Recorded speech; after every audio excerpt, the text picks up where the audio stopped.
समय आया, एक बार करवा का नाम उस जो पार्वती जी की सहेली थी उसका नाम करवा पड़ गया। करवा पड़कर एक साधारण परिवार में उसका जन्म था।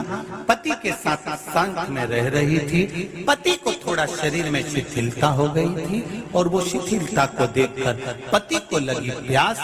जब प्यास लगी तो पानी पीने के लिए पति सरोवर के पास गया। जरा ध्यान देना इस कथन पर। पति गया सरोवर के पास में। कई लोग करवा चौथ की बहुत हंसी उड़ाते हैं, माताओं की बड़ी हंसी उड़ाते हैं। उनसे निवेदन है मेरा, हमारे सनातन धर्म के जितने व्रत हैं, हमारे सनातन धर्म के इस भारत की भूमि से जितने नियम धर्म जितने निकले हैं, जितने व्रत निकले हैं, साधना निकली है, ये साधारण नहीं है। इसलिए बार बार कहते हैं चंदन है इस देश की माटी, तपोभूमि हर ग्राम है, हर बाला देवी की प्रतिमा, बच्चा बच्चा राम है। कोई साधारण नहीं है, कोई अब पार्वती जी की वो सहेली का नाम जन्म लेते लेते लेते लेते एक बार करवा पड़ गया। पति थोड़ा सा शिथिल था, शरीर में थोड़ा रोग हो गया था। पानी पीने के लिए सरोवर पर गया। सरोवर में जैसे पानी पीने के लिए गया, एक मगर ने उस पति का पांव पकड़ लिया। करवा पार्वती जी की सखी थी, जन्म लिया मृत्यु लोक में, नाम करवा पड़ गया। करवा चतुर्थी का व्रत करने से अखंड सौभाग्य हो जाता है। मात्र पार्वती जी की सहेली का व्रत।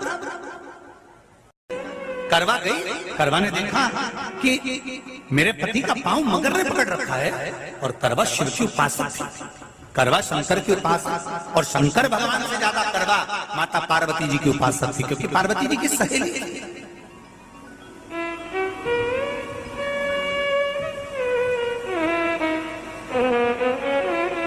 पति का पांव खींच कर मगर पानी में लेकर जा रहा था। करवा आराधना में लगी हुई थी। करवा ने मिट्टी का एक गोल भाग ही बनाया था, जिस पे पार्वती जी का जो नीचे का पीठी का होती है उस पे शिवलिंग रखा था। केवल नीचे का भाग का निर्माण ही करा था, और करवा के कानों में शब्द पड़ गया। करवा के कानों में शब्द पड़ गया, पति के चीखने की आवाज आई। करवा दौड़ पड़ी। ये तो कैलेंडर में छपा हुआ करवा चौथ का फोटो आने लगा, नहीं तो पहले नियम था दीवार पर बनाई जाती थी और वहां पूजन करी जाती थी। कई माताएं जानती होगी यहाँ पर आज भी, पहले दीवार पर बनती थी, पूरा परिवार की सौभाग्यवती नारियां वहां आकर पूजन करती थी एक जगह, फिर बाद में छत पर जाकर करवे का अर्घ दिया करती थी। ये नियम था। अब तो बना बनाया कागज आ जाता, उसको चिपका दो, पूजन कर लो, वो अलग प्रमाण। पर यहाँ करवा मट्टी का भाग का लेपन कर रही थी, और लेपन करते करते बस उस समय पर पति की आवाज आई, छोड़ा। करवा भागी, और शिव आराधना में लगी हुई करवा, पार्वती की आराधना में लगी हुई करवा भाग कर गई। पति को देखा तो मगर खींच कर ले जा रहा था। करवा ने अपना चीर फाड़ा, फाड़ कर मगर की पूंछ को पकड़ कर खींचा, और कितना सात्विकता में बल होगा जरा विचार करना कि मगर को खींच कर वृक्ष के नीचे ले गई, और वृक्ष के नीचे नहीं जा पाई तो वहीं पर घाट के ऊपर घास लगी हुई थी। इसलिए आज भी करवा चौथ के व्रत में आपने देखा होगा कुछ सलाखें, कुछ घास आपको मिल जाती है। उससे एक घास से, मात्र एक घास, एक घास से उसने उस मगर को बांध दिया। मगर हिल नहीं पाया। यम के दूत आ गए इसके पति को मौत के ग्रास ले जाने के लिए। यम के दूत। करवा ने पूछा तुम कौन हो, कैसे आना हुआ? यमदूत कहते हैं तुम्हारे पति का आज अंतिम दिन है, अंतिम समय, अंतिम पल है, ये मरेगा। करवा कहती अगर मारना है तो इस मगर को मारो जिसने मेरे पति का पांव पकड़ रखा। प्राण छोड़ना है तो इस मगर के छोड़िए, मेरे पति के तो प्राण आप ले जा नहीं सकते। करवा हम अपने नियम को नहीं बदल सकते। तेरे पति की अंतिम सांसें हैं, वो मरेगा। मगर को अभी नहीं मरना है, मगर अभी कम से कम 9 महीना और जीवित रहेगा। इसका हमारे पास लेख है। करवा कहती है ऐसा हो नहीं सकता। यमदूत खड़े हैं, ले जाने दे नहीं रही। क्रोध आ गया करवा तो हाथ में जल उठाया, अगर एक यमदूत भी मेरे पति को उठाकर ले जाता है तो मैं शिव भक्त माता पार्वती जी की भक्त करवा आपको श्राप दे दूंगी। सब दौड़ पड़े, यमराज के पास चले गए। यमराज ने पूछा तुम दौड़ कर आए हो, क्या हुआ?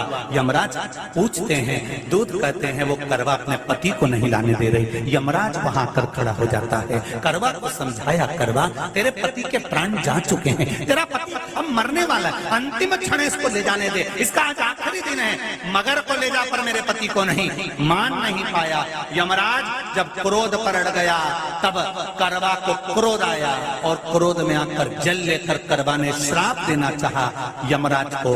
यमराज चरणों में पड़ गया, रेन दे करवा, मैं तुझे वर देता हूँ, आज चतुर्थी का दिन है, तेरे पति को मैं जीवन दान देता हूँ।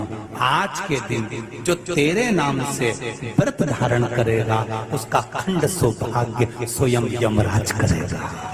स्वयं ये वो करवा चौथ का व्रत है। इसलिए करवा चौथ के उद्यापन में लिखा है,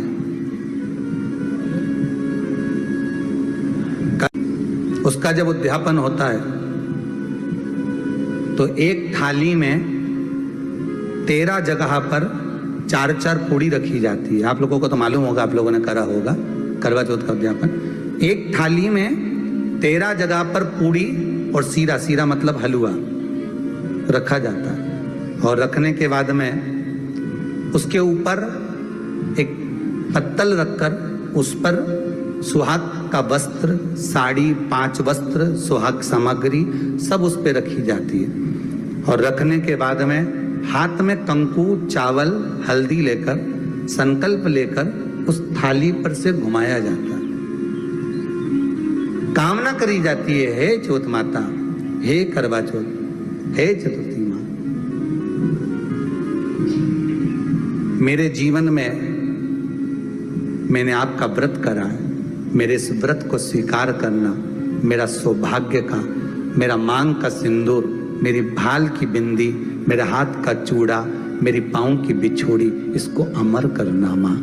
और जो ये वस्त्र मैं दे रही हूं, इस वस्त्र को मैं जो प्रदान कर रही हूँ चौथ माता, इसको स्वीकार कर कर मेरी भी चुनड़ी को लाल बनाए रखना।